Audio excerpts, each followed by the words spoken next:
آپ آئیں اور اپنے نورانی روحانی وائس سے ہمیں منور فرمائیں۔ نعرہ تکبیر، نعرہ تکبیر، نعرہ رسالت، نعرہ رسالت، نعرہ تحقیق، کل ایمان نعرہ حیدری، حیدری، حیدری۔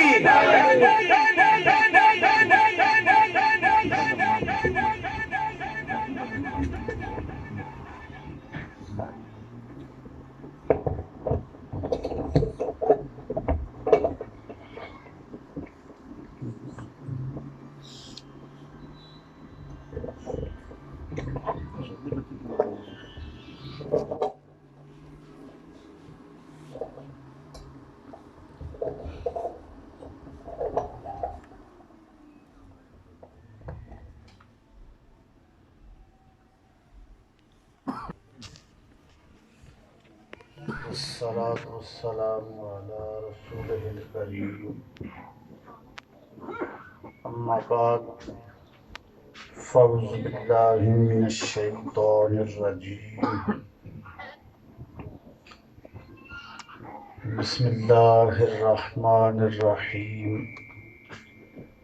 صلى الله على محمد صلى الله عليه وآله وسلم۔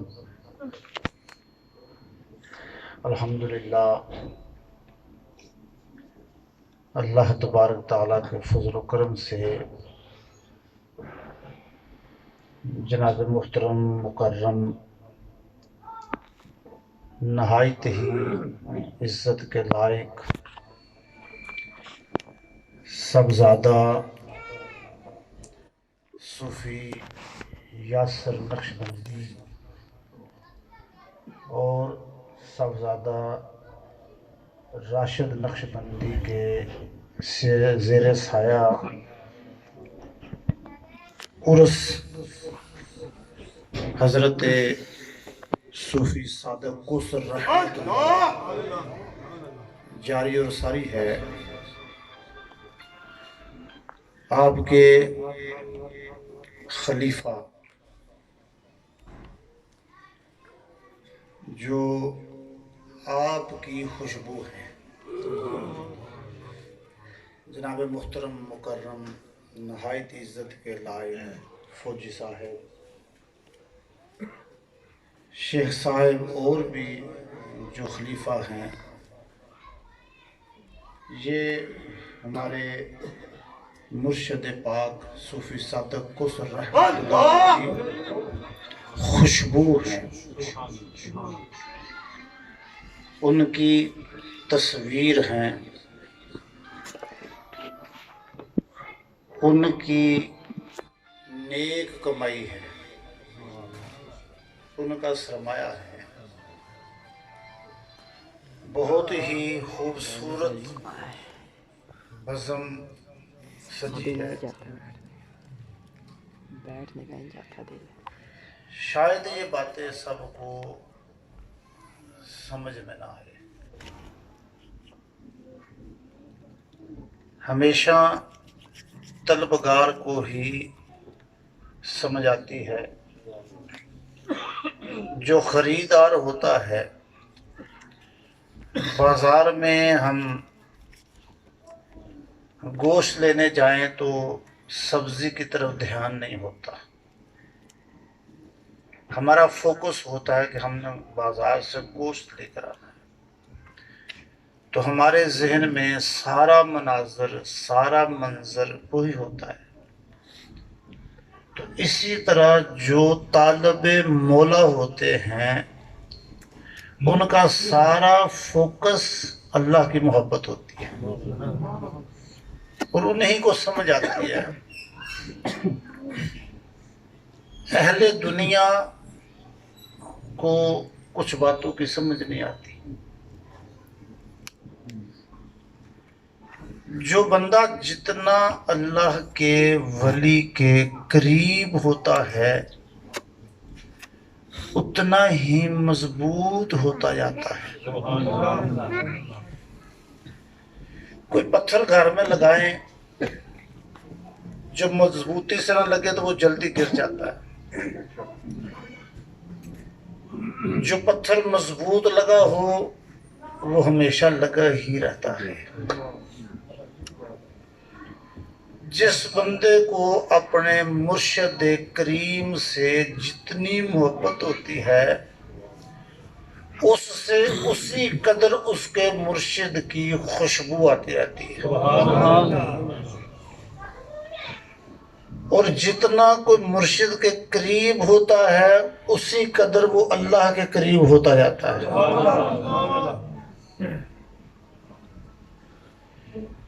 بڑی خاص بات ہے جو میں اہل محبت کے لیے کرنے لگا. اللہ کے ولی کا کمال دیکھنا ہے، اللہ کے ولی کی طاقت دیکھنی ہے تو دیکھ لیں. زمین کے اندر اگر کسی بندے کو رکھ دیا جائے، اوپر بند کر دیا جائے، وہ جتنی مرضی کلیشن کوپ چلائے اس کا اثر نہیں ہوتا ہے.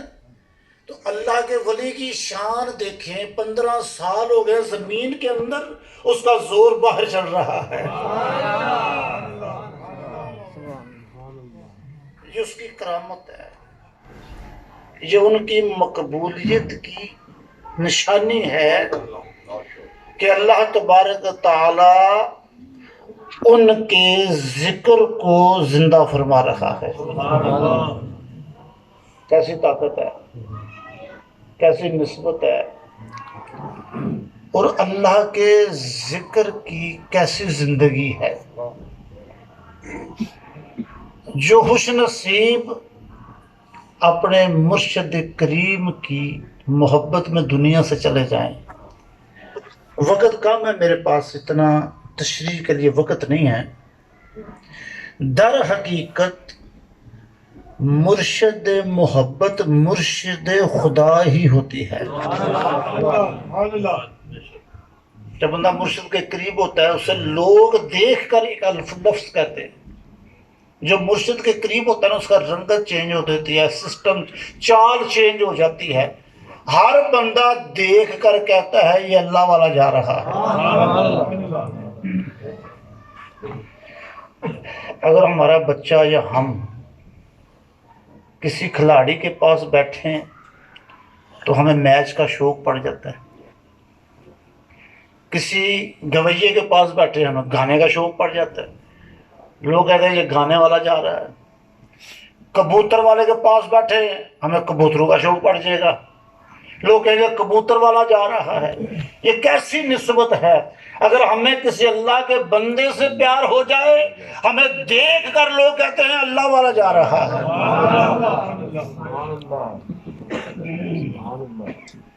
یہ الگ معاملہ ہے. ہمارے ماننے میں کمی ہوتی ہے، ہمارے سمجھنے میں کمی ہوتی ہے. کمی بندے کے اپنے اندر ہوتی ہے، وہاں کمی نہیں ہوتی. جتنی بندے کے اندر مضبوطی ہوتی ہے، جتنا عقیدہ مضبوط ہوتا ہے، جتنا ماننا مضبوط ہوتا ہے، اتنی رحمت تیزی سے برسے رہتی ہے. اور بیعت کے بہت سارے فائدے، بہت سارے. حدیث کی روشنی میں بھی، اولیاء کرام کے واقعات میں بھی ثابت ہوتا ہے کہ نسبت بخشش کا ذریعہ بن جاتی ہے. بقیہ مرید کی قسمیں بھی ہوتی ہیں. ایک مرید ہوتا ہے جو مرشد کو پکڑ تو لیتا ہے، بیعت ہو جاتا ہے، مگر کبھی ملا ہی نہیں. ایک ہوتا ہے وہ کبھی کبھی آتا ہے، کبھی کبھی. اگر اس طرح کے دو مرید کہیں کہ مجھے ملا کچھ نہیں، مجھے حاصل کچھ نہیں ہوا، تو یہ قصور مرشد خانے کا نہیں ہوتا. جو بندہ آگ کے جتنا قریب ہوتا ہے اس کے جسم پر آگ کا اثر اتنا ہی ہوتا ہے. جتنا ہم مرشد کے قریب ہوں گے ہماری تربیت اچھی ہوگی، ہمیں ذکر کا شوق پڑے گا، مرشد کی نگاہ کے سامنے رہیں گے تو ہمارے دل کی کیفیات تبدیل ہوتی رہے. کیا خبر کہ کب کس وقت مرشد کی نگاہ اس حالات میں آ جائے کہ ہمارے حالات بدل جائیں. یہ کام کبھی کبھی ہوتے ہیں. جیسے پیر میر علی شاہ صاحب تھے، بلکہ آپ ایک دن اکثر مرشد پاک کو وضو کروایا کرتے تھے تہجد کا. لوٹا پانی کا بھر کر رکھتے، مرشد کے ساتھ باہر جاتے استنجا کے لیے، وضو کے لیے. ایک دن آپ موجود نہیں تھے، لوٹا بھر کر رکھ دیا. مرشد نے فرمایا میر علی آج کہاں گیا ہے؟ آوازیں دی، لوٹا پانی کا بھرا ہوا ہے، مگر مہر علی شاہ نظر نہیں آتے. آپ لوٹا پکڑ کر چل پڑے. آگے ادا دیکھیں مرید کی. مرشد کے دل سے دل کو جیتنا یہ مرید کا کمال ہوتا ہے. مرید کے اندر ایسی ادائیں ہوتی ہیں جو مرشد کی نگاہ کو اپنی طرف لے کر جاتے ہیں. شاگرد میں ادائیں ایسی ہوتی ہیں جو استاد سے کام سیکھ لیتا ہے. آگے یہ تو اس دن جس راستے سے وضو کے لیے استنجا کے لیے جاتے تھے وہاں ایک کھال تھا پانی کا، پہلے خشک تھا. اس دن اس کھال میں پانی تھا زمین کو لگا ہوا، اور آپ کے مرشد کریم کو گھٹنوں میں درد تھا. تو آپ نے سوچا کہ اگر میرے مرشد پاک یہاں سے گزریں گے تو انہیں تکلیف ہوگی، پاؤں پانی میں رکھنا پڑے گا، یہ مجھ سے گوارا نہیں ہے. آپ اس کھال میں جا کر لیٹ گئے. سردی کی رات ہے، ٹھنڈا پانی ہے، کہ میرے مرشد کا پاؤں پانی میں نہ آ جائے. آپ جب وہاں پہنچے تو پاؤں رکھنے لگے تو پیچھے کر لیا. آپ پانی میں لیٹے، پھر رکھنے لگے، پھر پیچھے کر لیا. فرمایا میرے لیے خاموش، فرمایا میرے لیے خاموش، فرمایا میرے لیے شاہ اٹھ. آج بات کچھ اور بن گئی ہے. مرشد کی ادب کی وجہ سے آپ پانی سے اٹھے. مرشد کریم یہ ادا دے کر اتنے خوش ہوئے، سینے سے لگایا، سب کچھ عطا کر دیا. یہ عطا ہے.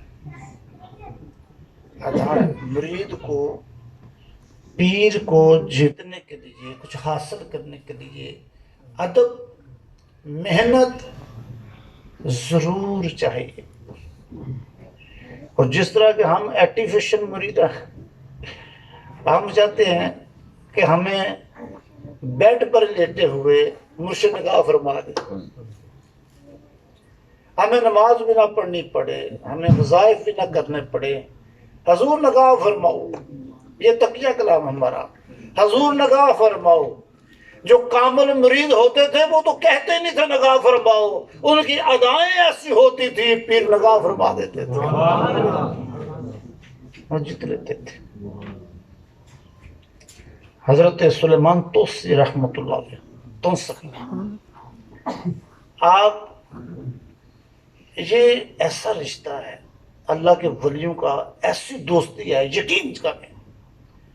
اگر ان سے کسی غیر مسلم کو پیار ہو جائے نا وہ بھی بے فیض نہیں رہتا.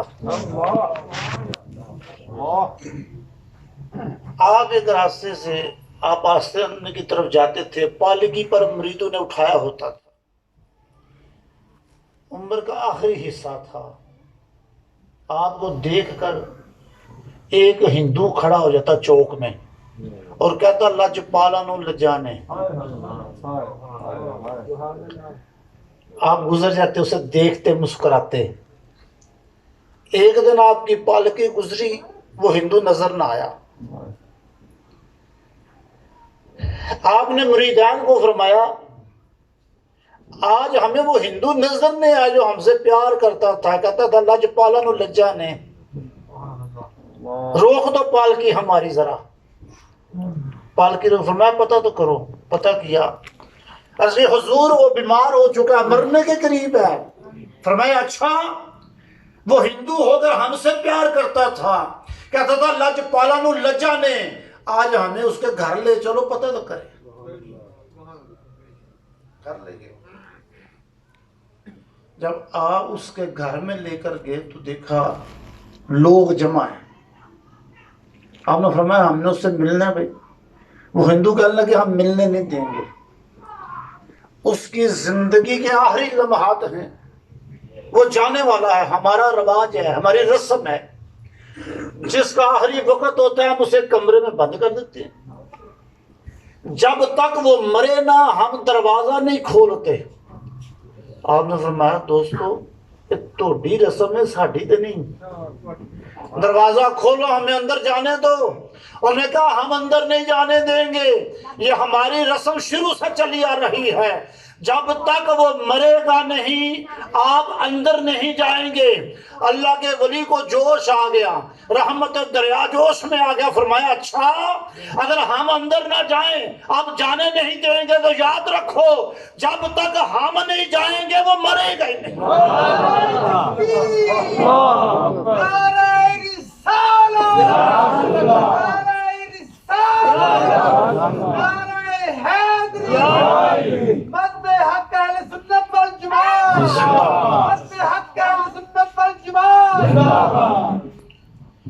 فرمایا اب ہمارا یہ چیلنج ہے، اعلان ہے، جب تک ہم یہی ڈیرا لگا کر بیٹھ گئے اب یہ بات دور دور تک پھیل گئی. لوگ جوگ در جوگ آنے شروع ہو گئے، شور مچ گیا. اللہ کے ولی نے یہ اعلان کر دیا ہے. جو ان کا تجربہ تھا نا نزا کے وقت کا، اس سے کئی گھنٹے گزر گئے، لجپال بیٹھے ہوئے، اس کو موت نہیں آ رہی.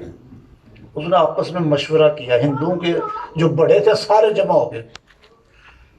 انہوں نے کہا یہ ہمارے تجربے سے آج تک ایسا نہیں ہوا، وقت گزر گیا ہے، کئی گھنٹے گزر گئے ہیں. اب ایسا کرو یہ مسلمانوں کا عام بندہ نہیں، اللہ کا ولی ہے.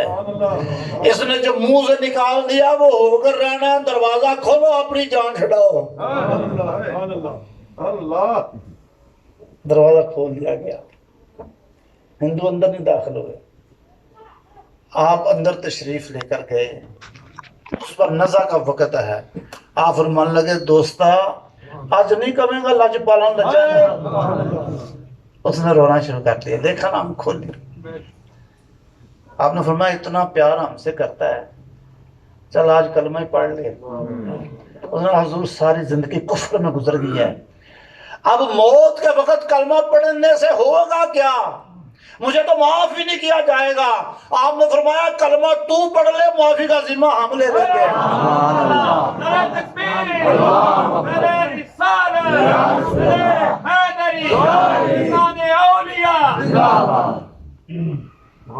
کلمہ پڑھ لیا، کلمہ پڑھا، روح نکل گئی. سارے ہندو اندر بھاگے، کہنے چلو جی یہاں سے. ہم کیوں جائیں؟ کیوں؟ پہلے ہم نے اپنی رسم توڑی، آپ کی بات مانی، آپ کو نیا کام شروع ہو گیا. آپ میں نے نہیں شروع ہو گیا. کہا کیا؟ کہا اب یہ ہندو نہیں ہے، مسلمان ہو گیا ہے، ہم اسے دفن کریں گے. وہ کہنے لگے یہ کبھی نہیں ہوگا، آپ دفن کریں گے، یہ ہمارا ہندو ہے. آپ فرمانے لگے یہ ہمارا مسلمان ہے. جھگڑا شروع ہو گیا، بات اور آگے بڑھ گئی. آپ فرمانے لگے ہم اسے دفن کریں گے. وہ کہنے لگے ہم اسے جلائیں گے. آپ فرمانے لگے ہم دفن کریں گے. اسے اللہ کے ولی سے نسبت ہو گئی ہے، اب نسبت والا ہے، اسے جلانے نہیں دیں گے. وہ کہنے لگے نا یہ ہم جلا کر رہیں گے. آپ نے فرمایا اچھا. جب جھگڑا بڑھا آپ نے کو اور اعلان فرما دیا. آپ نے فرمایا لے جاؤ